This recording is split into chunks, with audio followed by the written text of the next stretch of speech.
Fire Country premiere recap, the 16th of February 24. Season 2 Episode 1, Something's Coming. Tonight on CBS, their new show inspired by series star Max Thieriot's experiences growing up in Northern California. Fire Country airs, with an all-new Friday, February 16, 2024, episode, and we have your Fire Country recap below. On tonight's Fire Country Season 2 Episode 1 called, Something's Coming, as per the CBS synopsis, Bode is back in prison where he receives some shocking news. Meanwhile, the Station 42 crew responds to a massive earthquake that rocks Edgewater to its core, on the second season premiere. So make sure to stop by tonight, between 9 p.m. and 10 p.m. Eastern Time for our Fire Country recap.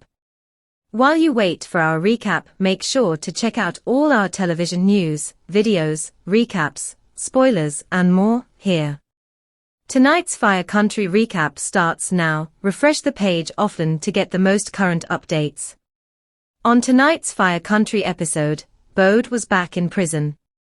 He had confessed to drug dealing last season to save Freddie. Someone from the mayor's office said that if he agreed to admit guilt that Freddie would be released from prison, and that he would be returned to one.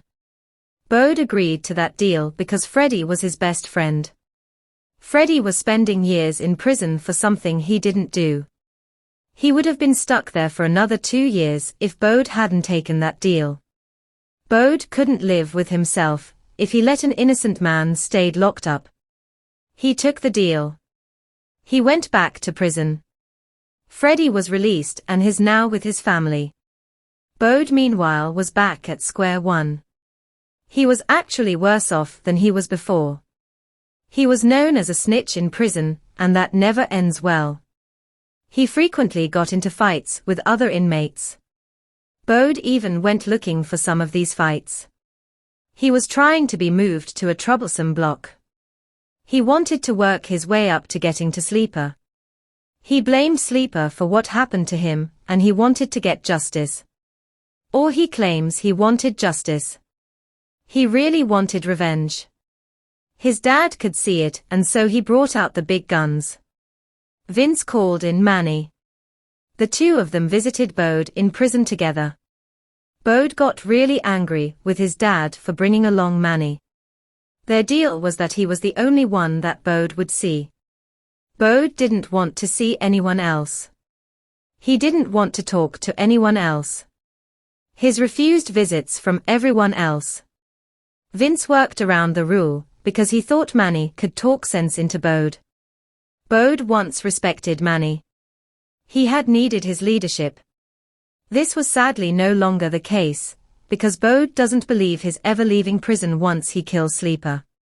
Bode's mother had given up on him. Sharon had taken a 6-month job with Cal Fire that had her traveling. She refused to come home, and Vince wasn't sure if she ever would come back. They've buried a child already. They didn't want to bury their last child. Sharon was distancing herself to protect herself from the inevitable disappointment. Her husband didn't judge her for that. Vince was doing his best to keep everything together in the meantime. He had Manny. He had Eve.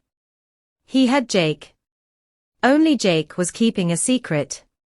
Jake recently learned that Bode might be a father. He and Bode was childhood best friends. He therefore knew Bode's high school sweetheart really well. The two of them reconnected when she moved back to town. She came with her preteen daughter. The same daughter that didn't know who her biological parents were before the move and was now rebelling against her mother because her mother was an easy target. The preteen's name is Genevieve. She hasn't asked about her biological father just yet. And that's a good thing, because Bode might not be the father. There's no certainty that Bode was the father. They would need a DNA test.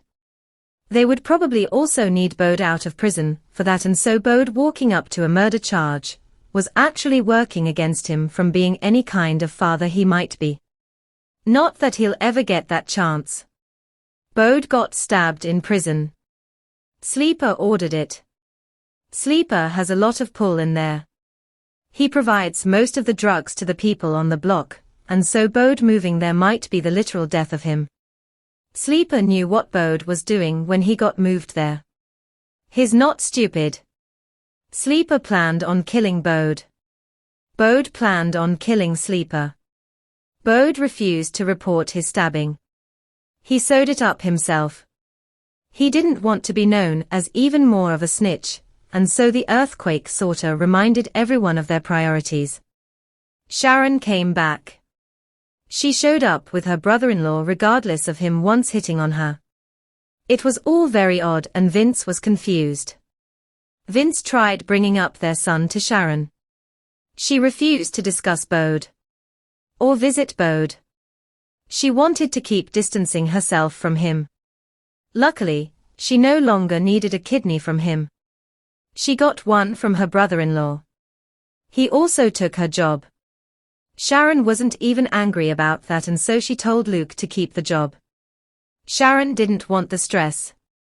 She didn't want to deal with Sacramento anymore. She wanted to take things easy. It was Luke who told her how much Vince had missed her while she was gone. He advocated for his brother. Sharon listened to him, and she quickly made up with her husband. She was still unclear about Bode. And time was not on her side. Bode was running out of time. He called Manny on his cellmate's illegal burner. He asked Manny to look after his parents when he's gone, and Jake took the phone from Manny. Jake told Bode that he's a dad. He told him about Genevieve. He told them that she was really Kara's daughter, not her sister. Kara's parents lied because they thought they were protecting their teenage daughter, and sadly they are no longer around. Genevieve was all Kara had. Kara was all Genevieve had. Yet, that didn't mean she didn't need a father. Bode didn't think he'd make a good dad. He told Jake goodbye.